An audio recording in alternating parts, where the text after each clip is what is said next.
Blood stained the hem of her wedding dress before she ever reached the altar. Cora didn't run because she feared the vows. She ran because she knew what her intended groom buried in his cellar. Now traded to a towering hermit in the high timber to pay a debt she never owed. She carries a leather satchel full of stolen scalpels and a secret that will either get her killed or save the roughest man she's ever met. Pine needles crunched beneath the iron-rimmed wagon wheels loud as snapping bones in the frigid mountain air. Cora kept her hands folded in her lap. Her knuckles were white.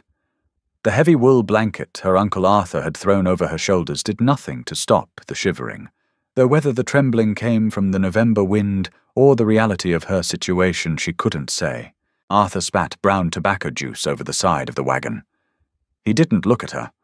He hadn't looked at her since he hauled her out of the railcar in Cheyenne, dragging her away from the men Elias Croft had sent to hunt her down.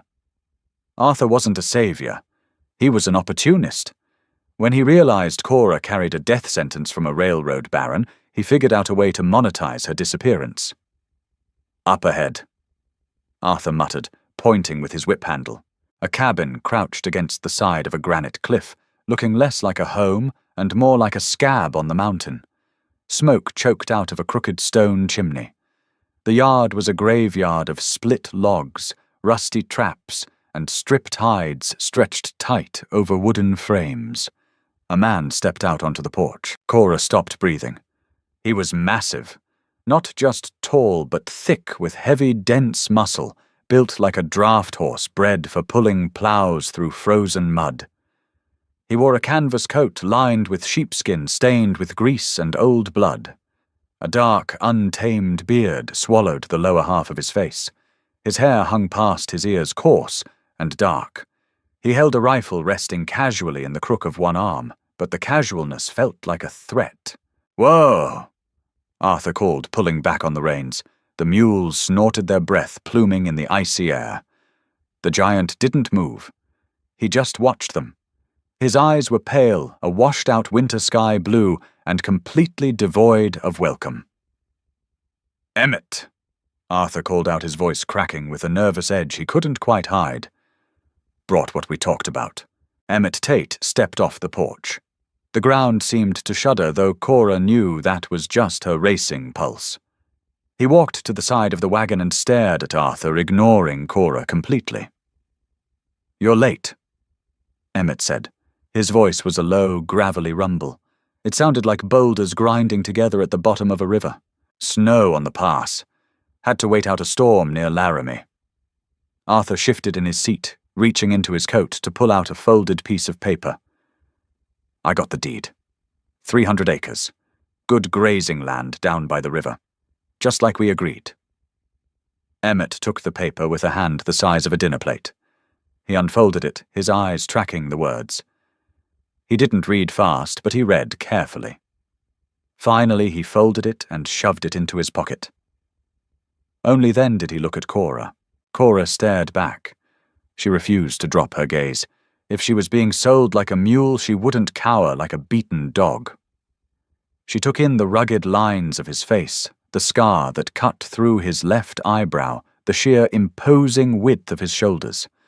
She also noticed the slight hitch in his breathing, a shallow draw, a faint tightness around his eyes when he shifted his weight to his right leg. "She talk?" Emmett asked. "When she wants to," Arthur said quickly. "She's strong, good worker, can cook, clean, mend. She ain't fragile." "She looks fragile." "I'm sitting right here," Cora said. Her voice was steady, sharper than she intended. Emmett's pale eyes locked onto hers. A flicker of something crossed his face. Not surprise exactly, but a shift in the wind. "Get down." Arthur didn't wait to help her. He was already turning the wagon around. Cora grabbed her heavy leather satchel, her fingers digging into the worn handle, and climbed down over the side. The ground was hard and slick with frost. Her boots hit the dirt with a heavy thud. "Wait," Cora said, looking back at Arthur. Arthur paused, refusing to meet her eyes. "You're safe here, Cora. Croft's men won't come up this high. Emmett needs a wife to keep the place running. You need a place to hide. It's done. He cracked the whip. The wagon lurched forward, rattling down the treacherous mountain trail. Cora watched him go, the cold settling deep into her bones. She was alone. Stranded at 9,000 feet, with a stranger who looked like he could snap her neck with 2 fingers. Emmett turned toward the cabin. Bring your bag. Cora followed him. The inside of the cabin was dark, lit only by the angry orange glow of the cast-iron stove. It smelled of wood smoke, old leather, and bitter coffee. It was clean, surprisingly so, but stripped of any comfort. A heavy wooden table, 2 chairs, a bed tucked into the corner with thick wool blankets and a wash basin. Put your things by the bed, Emmett said, setting his rifle above the doorframe. Cora stood in the middle of the room, her grip on the satchel tightening. I didn't agree to this. Neither did I, Emmett said. He didn't look at her.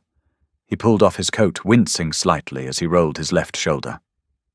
Arthur owed me a lot of money. He didn't have it. Said he had a niece running from a bad situation who needed a place to disappear.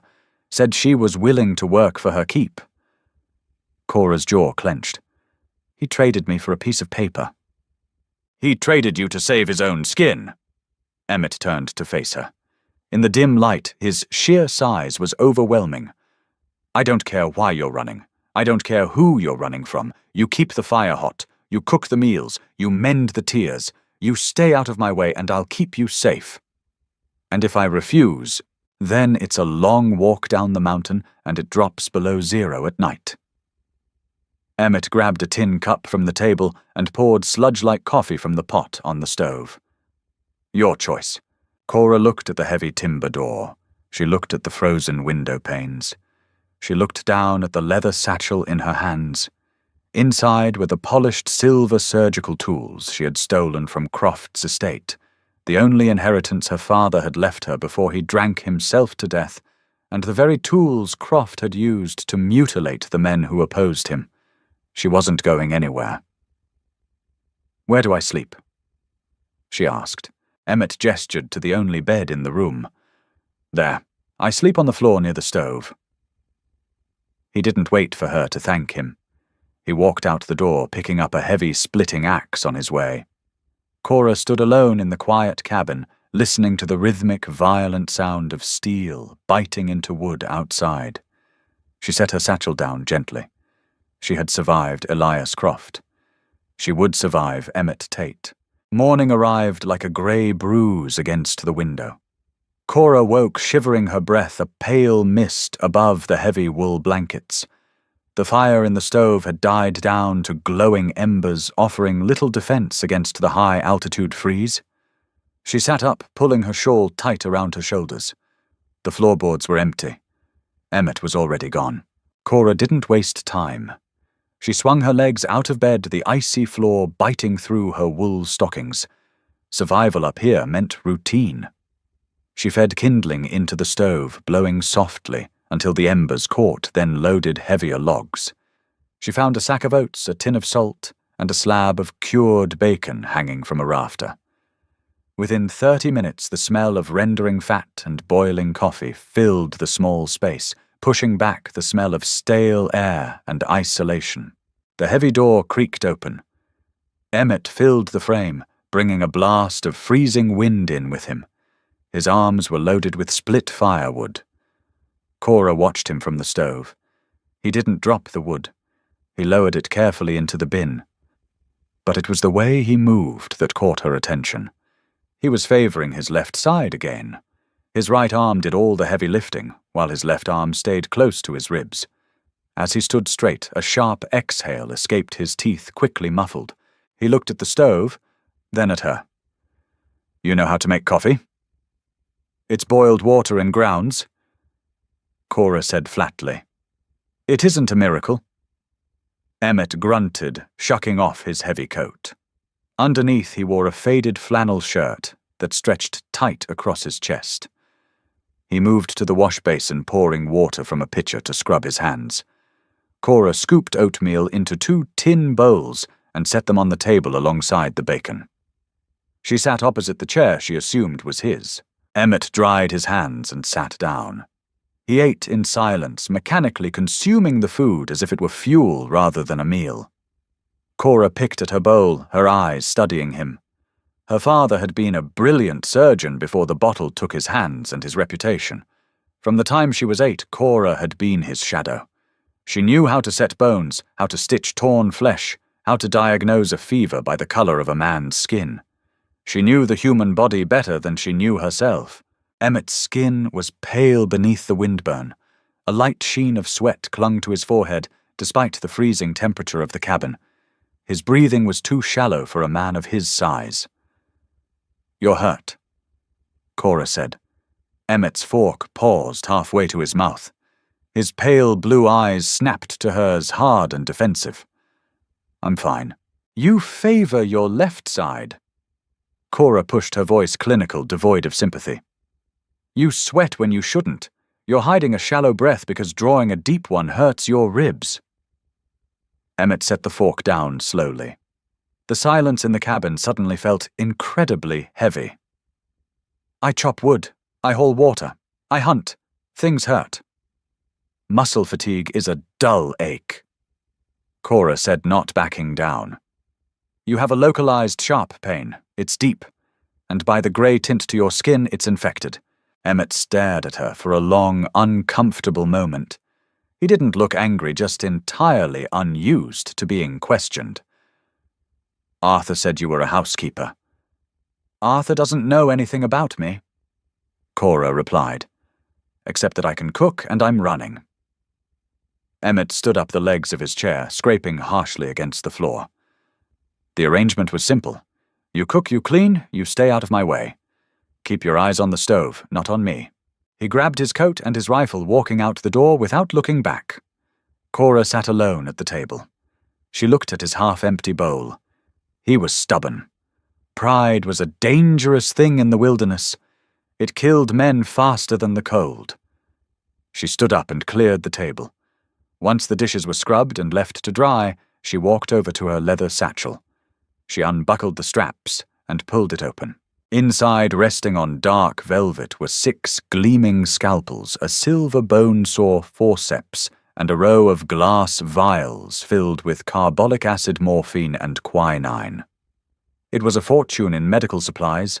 Elias Croft had used them to torture men who wouldn't sell him their land. Cora had stolen them the night she ran, knowing their value would buy her a ticket anywhere in the world. Instead, they were sitting in a dirt-floor cabin in the Bitterroots. She ran her thumb over the smooth handle of a scalpel. Emmett was dying. She was sure of it. A man didn't sweat like that in November unless his blood was boiling with sepsis. He was hiding something under that flannel shirt. Cora closed the satchel and pushed it under the bed. She wouldn't force the issue. If he wanted to die of stubbornness, that was his right. But if he went down, she would be stranded in this cabin with no way to hunt, no way to haul enough wood to survive the winter, and no protection if Croft's men ever figured out where Arthur had taken her. She needed him alive. Cora grabbed a bucket and headed out the door to the well. The wind whipped her hair across her face, biting into her cheeks. She saw Emmett in the distance, a dark silhouette against the snow line, walking the perimeter of his traps. He moved slowly.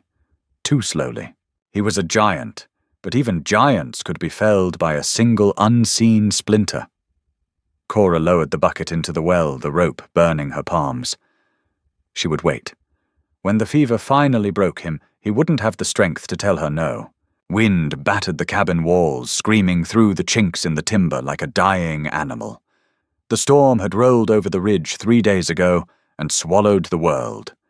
Inside, the air was thick, heavy, with the smell of wood smoke, wet wool, and the unmistakable, sickly sweet odor of infection. Emmett was losing the war. He hadn't spoken more than 10 words to Cora since their argument over breakfast.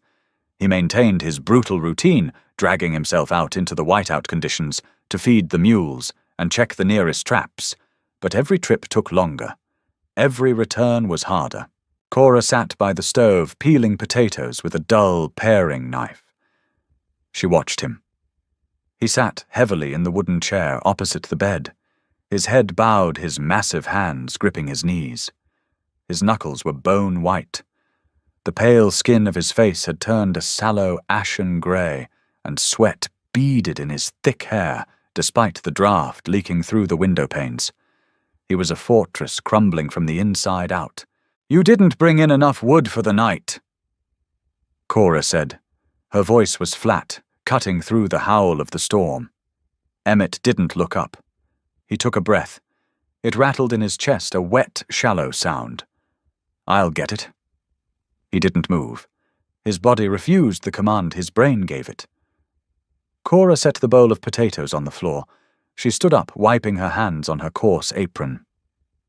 "You aren't getting anything. You can barely keep your head up." "I said..." Emmett rasped, his voice scraping against his throat. "I'll get it." He forced himself to stand. His boots scraped against the floorboards. For a second he towered in the low-lit room, casting a massive, wavering shadow against the far wall. Then his left leg buckled. He didn't cry out. He just went down. The impact shook the floorboards, rattling the tin cups on the table. He hit the ground hard, his shoulder slamming into the wood, and lay there, a mountain reduced to rubble. Cora didn't gasp. She didn't panic. Panic was a luxury for people who hadn't spent their childhoods holding pressure on severed arteries in dimly lit back rooms. She walked over to him, her steps measured. He was semi-conscious, his pale eyes clouded and rolling back slightly. A low groan vibrated in his chest.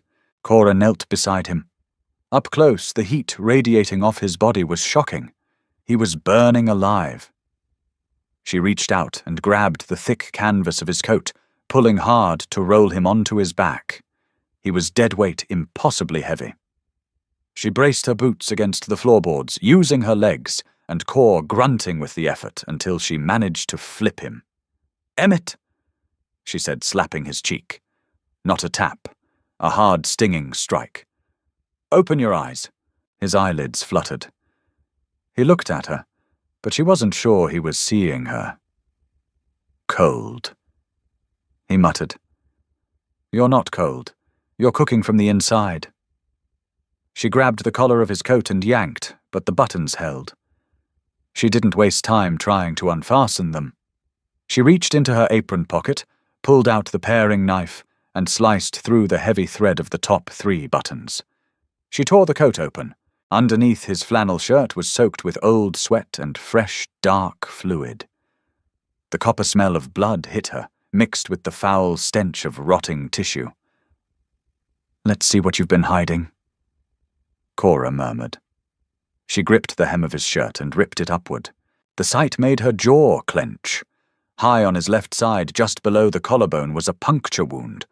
The flesh around it was angry swollen to the size of a saucer and painted in horrific shades of purple and black. Red streaks webbed out from the center, crawling up his neck and down towards his heart. Someone had tried to stitch it. The heavy black thread was jagged and clumsy, pulling the torn skin together in a puckered, infected mess. It was a gunshot wound. A bullet had gone in, and by the looks of the swelling, the lead was still there. "Fool," Cora whispered. "You stubborn, stupid fool." He shifted, crying out weakly as her fingers grazed the inflamed skin. She stood up. The hesitation was gone. The fear of being stranded, the fear of Elias Croft, the fear of the giant man bleeding out on her floor, it all vanished, replaced by the cold, familiar arithmetic of surgery. She needed light, she needed boiling water, and she needed her tools. She grabbed a thick wool blanket from the bed and threw it over his lower half to trap his body heat.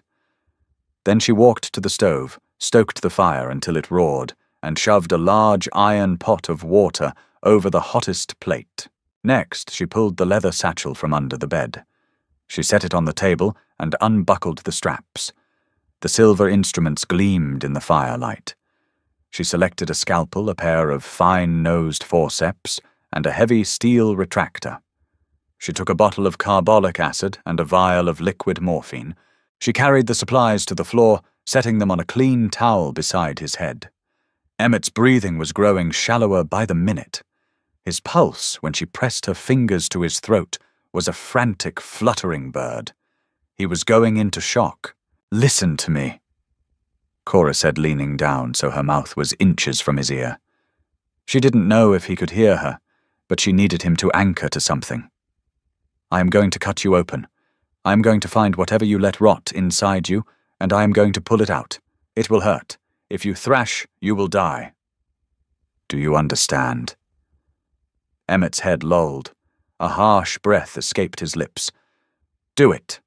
Cora didn't have time to build a proper operating table, and she lacked the strength to lift him onto the bed. The floor would have to do. She arranged 2 kerosene lanterns on either side of his shoulders, casting stark, unforgiving light over the blackened wound. She poured a liberal amount of carbolic acid over her hands, ignoring the harsh chemical burn. She grabbed a clean rag, soaked it in the acid, and scrubbed the area around the bullet hole. Emmett violently flinched. A guttural roar ripped from his throat, his massive right arm swinging up blindly. Cora ducked, pinning his wrist to the floor with her knee. "Hold still," she snapped, her voice cracking like a whip. "You've been walking around with gangrene for a week. A little burning won't kill you." She uncorked the vial of morphine. She didn't have a syringe, so she forced his jaw open and poured a heavy dose directly under his tongue. "Swallow it," she commanded. He choked, coughing weakly, but swallowed. She gave the opiate 3 minutes to dull his senses. She watched his chest rise and fall, tracking the rhythm. When his eyes grew heavy and the tension in his jaw slacked, she picked up the scalpel. The silver blade flashed in the lantern light. Cora pressed the tip against the puckered black skin just below his collarbone. She applied pressure and drew a clean 2-inch incision straight down. Dark, foul-smelling blood immediately welled up, spilling over his chest. Emmett groaned, a deep, primal sound of agony, but the morphine kept his limbs heavy. "Almost there," Cora said, her voice dropping into a rhythmic, soothing cadence, a stark contrast to the violence of her hands. "Just breathe." She set the scalpel down and picked up the retractor, hooking it into the open flesh to pull the wound wide. The muscle underneath was bruised and torn. She leaned closer, her eyes scanning the bloody cavity. There it was, a dull grey lump lodged deep against the clavicle, a .44 caliber slug. But that wasn't all. The bullet had taken a piece of a heavy wool coat in with it. The fabric was rotting, poisoning his blood. Cora picked up the forceps. Her hands were perfectly still. No shaking, no hesitation. She plunged the steel tips into the wound. Emmett arched his back off the floor, his teeth grinding together so hard she thought they might shatter. "Stay with me," Cora ordered. The forceps clamped down on the lead slug. It was wedged tight against the bone. She gripped the handle, braced her other hand against his chest, and pulled. Metal scraped against bone, a sickening, high-pitched grind. The bullet popped free. Cora tossed it into a tin basin. It hit the metal with a sharp ping. Next, she went back in for the fabric. She spent 5 excruciating minutes scraping dead tissue and rotten wool from the wound cavity. Every second was a race against his failing pulse. She flushed the hole with a harsh mixture of carbolic acid and boiled water. Emmett passed out entirely when the acid hit the raw muscle. It was a blessing. Working quickly, Cora threaded a curved needle with fine silk thread. She sewed the muscle wall first, tight, clean stitches tying off the bleeding vessels. Then she closed the skin, making 8 neat, perfectly spaced knots. She smeared a thick layer of pine pitch and sulfur over the closure to seal out the air, binding his shoulder tightly with strips of clean linen she tore from her own petticoat. When it was done, she sat back on her heels. Her hands, her apron, and the floorboards were slick with blood. Her shoulders ached. She looked at the clock on the mantel. 2 hours had passed. Outside, the wind continued to scream. Inside, the only sound was the crackle of the stove and Emmett's breathing. It was still weak, but the wet rattle was gone. The harsh, frantic tempo had slowed. Cora didn't sleep. She spent the night sitting on the floor beside him, armed with a wet rag. Every time the fever spiked, she wiped down his face and neck. She dripped water between his cracked lips. She kept the fire burning. By dawn, the grey light filtering through the frost-choked windows revealed a change. The ashen colour had left Emmett's face replaced by a pale but living hue. The sweat had dried. The unnatural heat radiating from his skin had broken. Cora sat in the wooden chair, her blood-stained apron heavy against her lap. She was exhausted, hollowed out, but she kept her eyes on him. Mid-morning, Emmett's hand twitched. His head rolled to the side. Slowly, painfully, his pale blue eyes opened. They were bloodshot and unfocused, darting around the ceiling before finally landing on Cora. He looked at her, then down at his chest. He saw the clean, tight bandages. He felt the absence of the deep, grinding pressure that had been slowly killing him for over a week. He looked back at Cora. He took in her blood-soaked apron, the silver instruments soaking in the tin basin, the bullet resting beside them. The silence stretched between them, thick and heavy. "Arthur said you were a housekeeper," Emmett finally whispered. His voice was incredibly weak, a shadow of its usual rumble. Cora picked up her rag and calmly wiped a smudge of dried blood from her wrist. "Arthur lied," she said. Emmett closed his eyes, letting his head rest against the floorboards. A long exhale escaped his chest. "I owe you my life." "Yes," Cora said simply. "You do, and we are going to talk about that when you can sit up." She didn't smile. She just stood up and walked to the stove to make the coffee. The dynamic in the cabin had shifted forever. He wasn't just her jailer anymore. He was her patient. And she owned him. 3 days passed before Emmett could stand.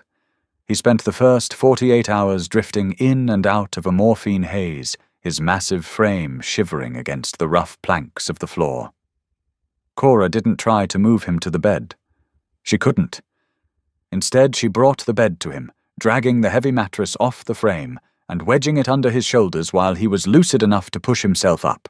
Survival shifted entirely to her shoulders. The mountain did not care that the giant was crippled. The stove still demanded wood.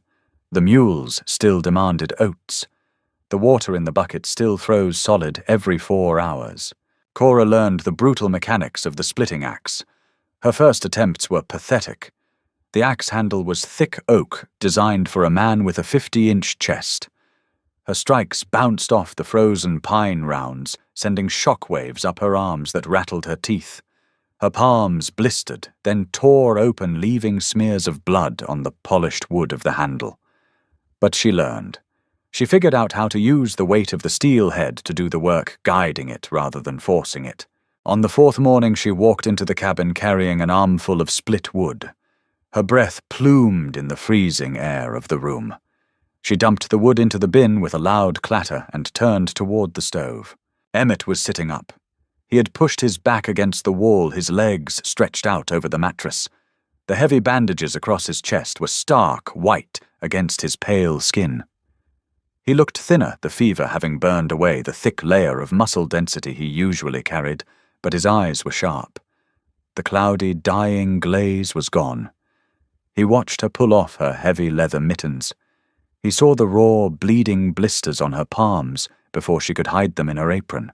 "You're ruining the axe handle," he said. His voice was gravelly weak but steady. Cora didn't flinch. She picked up a tin cup, poured coffee from the pot, and walked over to him. She held it out. "It's my blood. It washes off. Drink this." Emmett took the cup. His fingers brushed hers. His hands were calloused and hot. Hers were freezing. He took a slow sip, wincing slightly as the movement pulled at his stitched chest. "How many mules are left?" "Both of them. I fed them twice a day and broke the ice in their trough." Cora pulled up her wooden chair and sat down facing him. "I checked the snare line you set behind the tree line. Caught 2 rabbits. We ate one yesterday. I salted the other." Emmett stared at her over the rim of his tin cup. He was trying to reconcile the woman sitting in front of him with the terrified, silent girl Arthur had dumped on his porch. "You know how to skin a rabbit." "I know anatomy," Cora corrected. "Removing a pelt isn't much different from peeling back dermal layers. It's just messier." He lowered the cup. The silence in the cabin stretched out, underscored by the relentless howling of the wind outside. "Who taught you how to cut a bullet out of a man?" "My father." Cora looked down at her bruised hands. She didn't want to talk about this. She didn't want to dig up the past, but the giant had bled on her floor, and she had kept him breathing. That demanded a trade. He was a surgeon in Chicago, the best in the city, until his hands started shaking. He turned to whiskey to steady them. It worked until it didn't. "He taught you to use the knife." "He had to. By the time I was 16, he was too drunk to hold a scalpel. He'd make the diagnosis, and I'd do the cutting while he stood over me and barked orders." Cora looked up, meeting his pale blue gaze.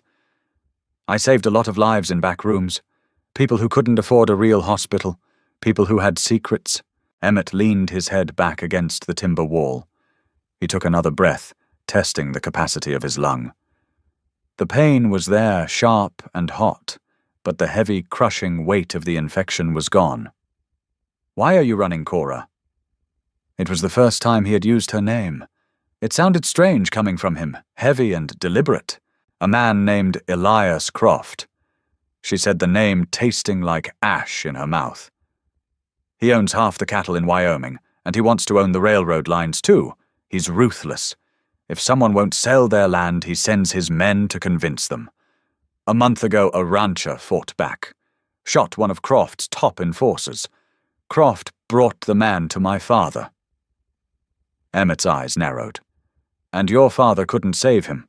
"My father was dead drunk. I did the surgery. The bullet was lodged against the spine." Cora's voice grew flat, stripped of emotion. It was the only way she could tell the story without shaking. "The man died on the table. Croft didn't see it as a medical failure. He saw it as a debt. He told me I owed him a life. I was to marry him to become his property, or he would hang my father for murder." Emmett's jaw flexed. "So you ran." "I stole his surgical kit, the one he confiscated from my father. I took whatever cash was in his study, and I ran." Cora stood up, grabbing the empty cup from his hand. "Arthur was supposed to get me to San Francisco. Instead, he got scared of Croft's trackers, took my money, and sold me to you for 300 acres of grazing land." Emmett looked away, staring at the glowing embers in the stove. The rigid set of his shoulders told her he was calculating, weighing the threat she had brought to his door. "I can leave," Cora said quietly. "When the pass clears, I can walk down." Emmett turned his head back to her. His gaze was heavy, pinning her in place. "No one walks down in December, and no one touches what's mine. Arthur traded you. You're my problem now." He shifted his weight, gritting his teeth against the pain. "Bring me the whetstone. If you're going to use my axe, I'm going to teach you how to sharpen the damn thing." December came with teeth. The snowpack reached the bottom of the cabin windows, a brilliant, blinding white that stretched across the jagged peaks of the Bitterroots. Inside, the dynamic had shifted into a quiet, efficient rhythm. Emmett was healing. His sheer physical resilience was staggering. 10 days after the surgery, he was walking. 2 weeks later, he was hauling his own wood, though he still favored his right arm, and moved with a cautious, deliberate stiffness. Cora took out the stitches on a Tuesday. He sat shirtless in the wooden chair beside the stove. The heat radiated against his skin. Cora stood between his knees, leaning in close with her fine forceps and a small pair of surgical scissors. She smelled like carbolic soap and wood smoke. He smelled like pine pitch and cold air. "Hold your breath," she murmured, her face inches from his chest. She snipped the black silk thread and pulled. Emmett's chest barely hitched. He didn't look at the wound. He looked at her.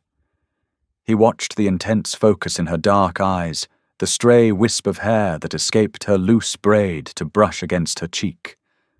She was completely unguarded when she worked her usual defensive armor stripped away by the absolute confidence she had in her hands. Clean closure, Cora said, tossing the last piece of bloody thread into the basin. She traced the angry red scar line with a gentle thumb. The muscle tissue fused well. You'll have a nasty scar, and it will ache when the weather turns, but you won't lose range of motion. I've had worse, Emmett said.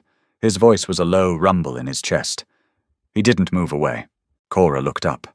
They were inches apart. She could feel the heat coming off his skin, feel the steady, powerful rhythm of his heart beneath her knuckles. The hostility that had defined their first few days was entirely gone. In its place was a heavy, unspoken awareness. She had seen him broken. He had seen her exhaust herself to keep him alive. There were no masks left to wear.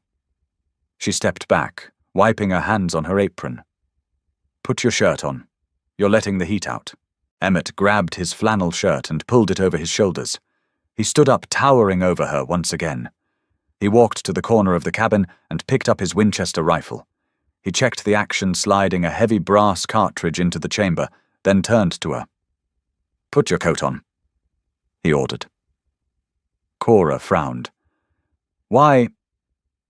Because you know how to save a life, but you don't know how to stop someone from taking yours. He tossed her a heavy pair of wool gloves. Outside, the cold hit her like a physical blow as she stepped off the porch. The glare of the sun on the snow made her squint. Emmett walked 50 yards from the cabin and jammed a piece of split firewood upright in a snowbank. He walked back to her, holding out the rifle. It's heavy, he said, dropping it into her hands. Cora grunted as the weight of the barrel pulled her forward. The steel was freezing even through the gloves. Tuck the stock into your shoulder, deep into the pocket, or it will break your collarbone when it kicks. Emmett stepped behind her. He didn't touch her, but his presence was a solid wall at her back, blocking the wind. Left hand under the barrel. Keep your elbow tucked. Cora lifted the rifle. She lined up the sights with the piece of firewood. The barrel swayed wildly. Stop trying to hold it still. Emmett said, his voice directly in her ear. You can't fight your own heartbeat. Let it drift. When the front sight crosses the target, squeeze the trigger. Don't pull it. Squeeze. Cora took a breath. She let the barrel sway. The metal post crossed the dark wood. She squeezed. The rifle roared. Fire spat from the muzzle. The recoil slammed backward, kicking her hard in the shoulder. She stumbled, but Emmett caught her arm, steadying her. Missed, he said simply. Rack the lever. Do it again. She shot until her shoulder throbbed and her ears rang. She hit the wood on the 6th try, shattering it into splinters. Emmett nodded, taking the smoking rifle from her hands. It's a start. He didn't praise her. He didn't need to. The simple acknowledgement of her capability was worth more than a dozen compliments.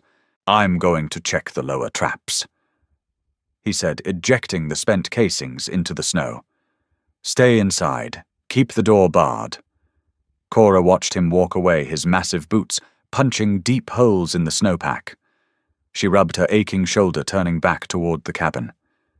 She felt a strange, terrifying sense of belonging. She wasn't a prisoner anymore. She was a partner in survival. Emmett reached the lower tree line 2 hours later. The wind had stripped the snow from the ridges, exposing jagged black rock. He checked 3 empty snares, his mind half on the traps and half on the woman waiting in the cabin. She was a complication. A dangerous, sharp-edged complication. But the thought of Arthur taking her to San Francisco, or Croft's men finding her, made his jaw clench with a possessive fury he hadn't felt in years. He rounded a massive boulder, stepping into a narrow ravine. He stopped, his eyes locked onto the ground. The wind was funneling through the rocks, kicking up loose powder, but it hadn't erased the evidence yet. Emmett crouched, his gloved hand tracing the indentation in the snow. It wasn't a wolf.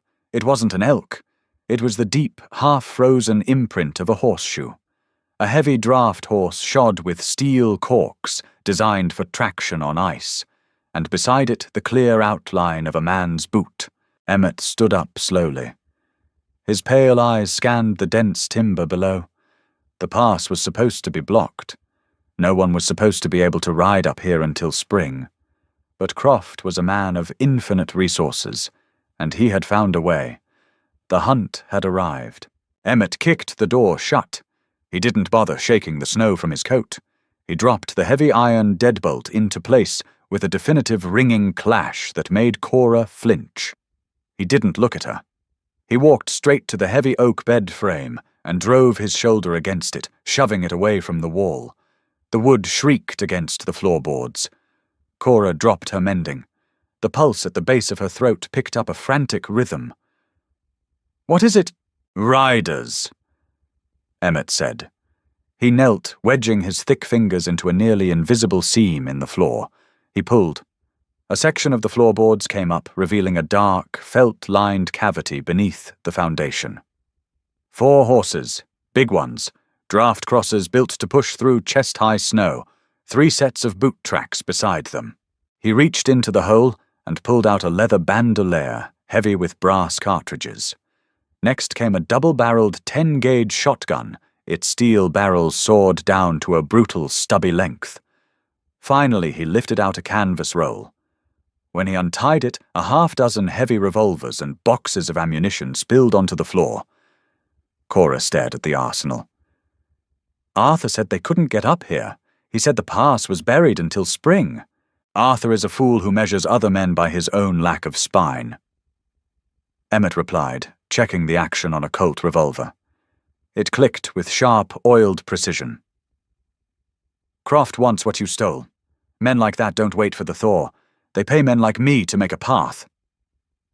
He stood up, walking to the windows. He grabbed the heavy wooden storm shutters and slammed them closed over the glass, throwing the iron latches. The cabin plunged into a dim, suffocating twilight. Cora moved to the stove. She grabbed the cast-iron kettle, ready to douse the fire. "Leave it," Emmett ordered. She turned, confused. "Smoke is a beacon. It tells them exactly where we are. They already know where we are. They've been following the trapline. Putting the fire out just means we freeze before they shoot us." He grabbed a bucket of ash from the corner and dumped it directly over the glowing embers, smothering the flames, just enough to darken the room without killing the heat entirely. He walked back to the table and picked up the Winchester he had taught her to shoot. He loaded it, thumbing the brass shells into the loading gate with ruthless efficiency. He held it out to her. Cora looked at the gun, then at his pale, hardened face. "You expect me to kill someone?" "I expect you to survive," Emmett said. His pale blue eyes held no pity. "I don't know who Croft sent, but they aren't coming to arrest you. They are coming to drag you back by your hair, and they are coming to kill me for standing in the doorway. If a man steps through that frame, you put a bullet in his chest. You don't warn him. You don't ask his name." Cora took the rifle. The steel was cold against her palms. She felt the heavy weight of the cartridges inside. She had spent her life putting people back together, sewing up the torn edges of violence. Now the man whose life she had saved was handing her the tools to inflict it. "Who were you?" she asked, her voice dropping to a quiet, steady pitch. "Before you came up here. A man doesn't keep a war chest under his bed unless he's used to fighting one." Emmett picked up the shotgun and a handful of shells. "I worked for the Pinkerton Agency, mostly out of Denver. When the railroad companies had a strike they wanted broken, or a union organizer they wanted silenced, they called my division." He cracked the shotgun open, sliding 2 massive red shells into the chambers. "I spent 10 years breaking jaws and shooting men who were just fighting for a fair wage. I got sick of being a rich man's dog. So I took my wages, bought this mountain, and decided the only thing I'd kill from then on was my own dinner." He snapped the shotgun closed. "Turns out you can't outwalk your nature." Cora watched him strap a holster to his hip. He was moving with a fluid, lethal grace she hadn't seen before. The limp was gone. The hesitation in his left shoulder was buried under pure adrenaline. "I won't be a liability," Cora said. Emmett paused. He looked across the dim room at her. She wasn't shaking. Her jaw was set and her dark eyes were clear. She was a woman who had dug a bullet out of a dying man's chest on a dirty floor. She wasn't fragile. "I know," he said softly. He moved to the door, pressing his back against the thick timber. "Take the corner behind the bed. Keep the mattress between you and the window. If they start shooting through the walls, drop flat. The bottom 3 logs are solid oak. They'll stop a rifle slug." Cora nodded. She crossed the room and crouched behind the heavy mattress, resting the barrel of the Winchester across the quilt. She pulled the hammer back with her thumb. The metallic click echoed in the quiet room. Outside, the wind howled a relentless, screaming barrage against the cabin walls. But beneath the wind, a new sound emerged. The heavy, rhythmic crunch of hooves punching through the crust of the snow. The jingle of a bridle chain. A low whistle. They were here. Dusk stripped the color from the mountain, leaving only harsh shadows and biting cold. Inside the cabin, the air grew thick with tension. Cora knelt behind the bed, her finger resting just outside the trigger guard of the Winchester. Her breathing felt painfully loud. "Emmett!" a voice called from the yard. It was a harsh, nasal shout that cut through the wind. "We know you're in there. Open the door and walk out with your hands empty. We ain't got business with you." Emmett didn't answer. He stood beside the doorway, his massive frame perfectly still. The sawed-off shotgun rested against his hip. "My name is Boyd," the voice continued. The sound of heavy boots crunching on the frozen dirt told Cora the man had dismounted. "Croft sent us. Arthur squealed in Cheyenne, told us he sold the girl to a hermit on the ridge. Send her out, Emmett. Croft just wants his property back. You give her up, we leave you to your peace." Emmett looked at Cora. The dim light cast harsh shadows across his face, but his pale eyes were locked onto hers. He didn't ask a question. He didn't need to. He raised his left hand and held up 3 fingers. 3 men. "I'm losing my patience, Emmett," Boyd yelled. "You got a bad reputation in Denver, but you're one man. We got rifles sighted on every wall of this shack. Send the girl out, or we burn you both out." Emmett moved. He didn't shout a warning. He didn't negotiate. He stepped perfectly in front of the door, raised the 10 gauge, and fired directly through the heavy timber. The blast was deafening. The sheer concussive force shook the cabin. Wood splinters exploded outward as the heavy buckshot tore through the thick door. A scream erupted from the porch, a wet, panicked shriek, followed by the heavy thud of a body hitting the planks. Hell broke loose. Rifle fire ripped through the front window. The glass shattered the heavy wooden storm shutter, splintering as bullets punched through it. Cora dropped flat against the floorboards, covering her head, as shards of glass and shredded wood rained down around her. The noise was absolute, a terrifying rhythmic hammering that swallowed the sound of the wind. Emmett dropped to one knee. He tossed the empty shotgun aside and drew his Colt. He waited for a pause in the volley, a split-second lull, when the shooters worked their levers. When the pause came, Emmett rose and fired 3 shots through the shattered window. Another cry of pain echoed from the yard. "Flank the back!" Boyd roared, his voice tighter now, threaded with panic. "Get around the back!" Emmett spun toward Cora. "The rear window! Watch it!" Cora scrambled up to her knees. She dragged the Winchester across the mattress, pointing it at the small square window above the wash basin. Her heart hammered wildly against her ribs. She stared at the frosted glass. A dark shadow blocked out the moonlight. A heavy fist smashed through the glass, followed by the iron barrel of a rifle. A man's face appeared in the jagged frame, his eyes wide, his teeth bared in a snarl as he tried to aim his weapon into the dark cabin. Cora didn't think. She remembered Emmett's voice in the snow. "Don't pull. Squeeze." She squeezed the trigger. The Winchester bucked against her shoulder. The flash illuminated the cabin for a terrifying fraction of a second. The man in the window jerked backward violently, his rifle clattering to the floor inside the cabin. He disappeared into the darkness, leaving only a smear of blood on the jagged glass. Cora gasped, lowering the rifle. Her hands were shaking violently. She had done it. She had pulled the trigger on a human being. The reality of it crashed over her, a wave of cold nausea. "Load!" Emmett barked, his voice slicing through her shock. "Work the lever. Do not stop." She swallowed hard, forcing her hands to move.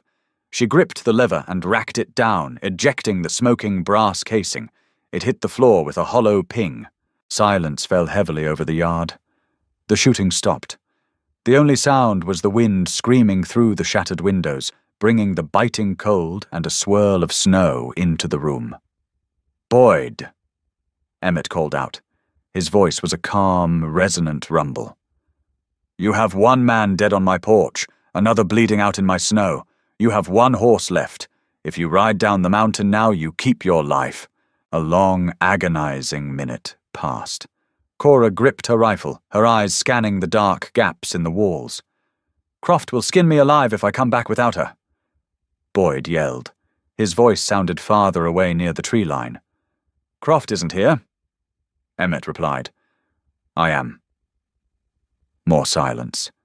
Then the distinct sound of a heavy horse turning in the snow. Hoofbeats began to recede, moving down the trail, fading into the howl of the storm. Boyd had chosen to live. Emmett didn't lower his gun. He waited 5 full minutes, his eyes fixed on the broken front window. Finally, he holstered his revolver.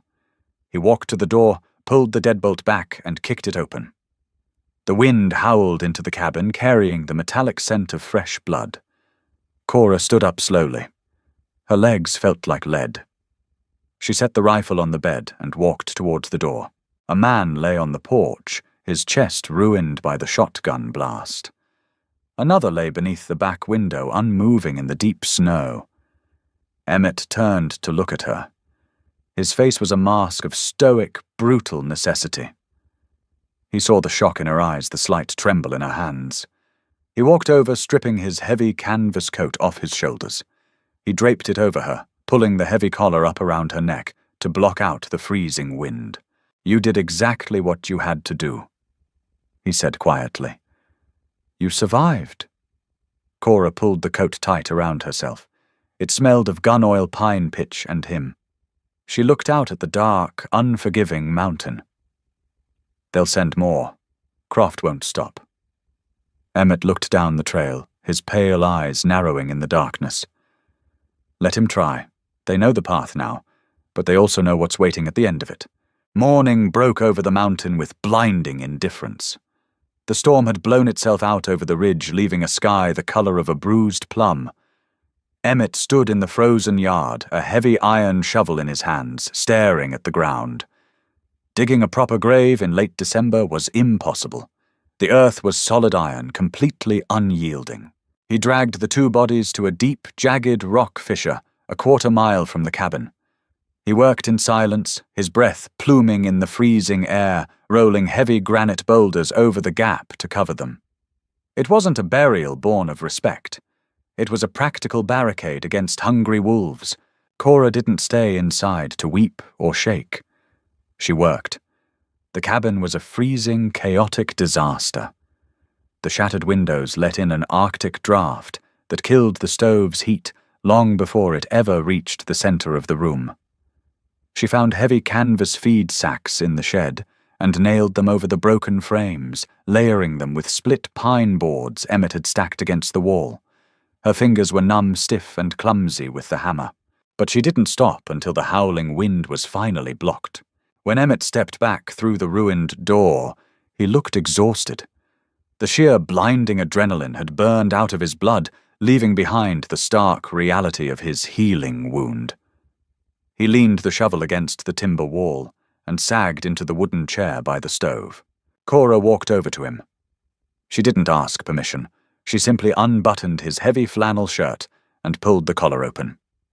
The violent, repetitive recoil of his heavy revolver and the immense physical strain of hauling dead weight had taken a toll. The scar tissue was angry and flamed red at the edges, and a single thick drop of fresh blood beaded near the collarbone. "You pushed it," she said. Her voice was a quiet, steady murmur in the dim room. "Had to be done." Emmett didn't flinch as she wiped the blood away with a clean rag soaked in boiled water and a trace of carbolic acid. She bandaged him tight, her hands moving with a familiar, practiced rhythm. When she finished the final knot, she didn't step away. She let her hands rest flat against his solid chest, feeling the steady, powerful thud of his heart beneath her palms. Emmett looked up. His pale blue eyes were stripped of the defensive ice he usually carried. They were tired, shadowed with the lingering ghosts of his violent past, but they were entirely focused on her. He reached up, wrapping his massive hand over hers. His calluses were rough, abrasive against her skin. "I told Arthur I wanted a housekeeper. I didn't want a wife. I didn't want a partner. I wanted someone to keep the fire going while I walked the traps." "I know," Cora said. "I was a fool." Emmett's voice was a low, gravelly rumble.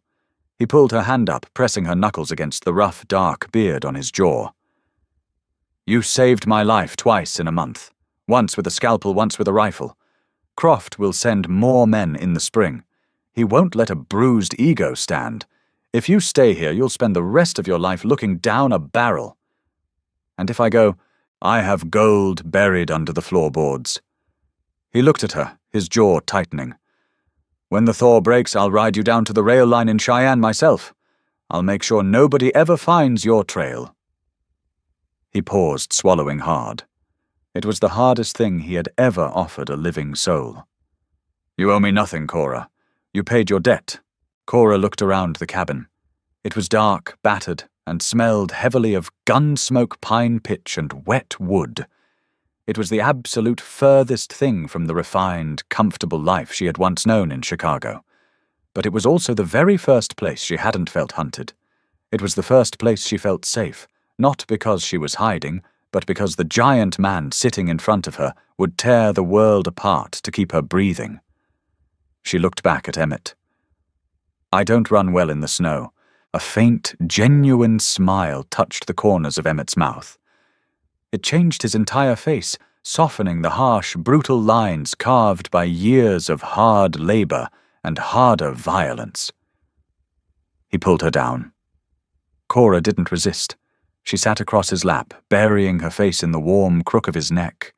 His good arm wrapped around her, pulling her tight against his broad chest. He was a mountain of a man, rough and inherently dangerous, but in that moment he was an anchor. "When the thaw comes," Emmett whispered into her dark hair, "I'm tearing off the porch. We'll build a proper wall, double timber, and I'll send to Denver for real glass. We need a larger stove, too." Cora mumbled against his collar, closing her eyes. "And I want a proper garden. If I have to eat salted rabbit one more time, I might shoot you myself." Emmett let out a deep, resonant laugh that shook them both. "A garden. At 9,000 feet. You ask for miracles, woman. I perform them," she corrected gently. "It's only fair." Winter settled deeply around the cabin, wrapping it in a heavy, impenetrable silence. The days grew short, the nights brutally cold. They lived in a secluded world lit by kerosene and the red glow of the iron stove. They healed. The rigid tension that had defined their early days melted away, entirely replaced by a profound, quiet intimacy. Emmett taught her how to track, how to read the coming weather in the color of the clouds, how to survive when the mountain turned vicious. Cora taught him how to trust. By late April, the thick ice finally began to crack along the riverbeds. The snowpack receded, revealing the dark, muddy earth beneath. The pass would soon be open. Croft's men would eventually find their way back up the trail. But the cabin was no longer just a hermit's shack. It was a fortress. On the morning the first green shoots of pine broke through the frost, Emmett stood on the porch, a steaming tin cup of coffee in his hand. He watched the tree line. The Winchester was leaning against the doorframe, fully loaded. Cora stepped out beside him. She wore a thick wool sweater, her dark hair braided and pinned back. She didn't look at the trail. She looked at him. She reached out, linking her fingers firmly through his. Emmett squeezed her hand. He didn't know how many men were coming. He didn't care. Let them bring an army. Let them bring fire and iron. He had a woman who could carve a bullet out of bone and a rifle that held 15 rounds. The mountain belonged to them. Did Cora and Emmett's untamed romance keep you on the edge of your seat? The brutal wilderness brought them together, but their unyielding grit kept them alive.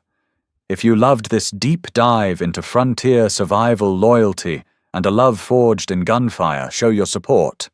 Hit that like button, share this story with anyone who loves a rugged historical romance, and subscribe to the channel so you never miss a wild tale. Drop a comment below.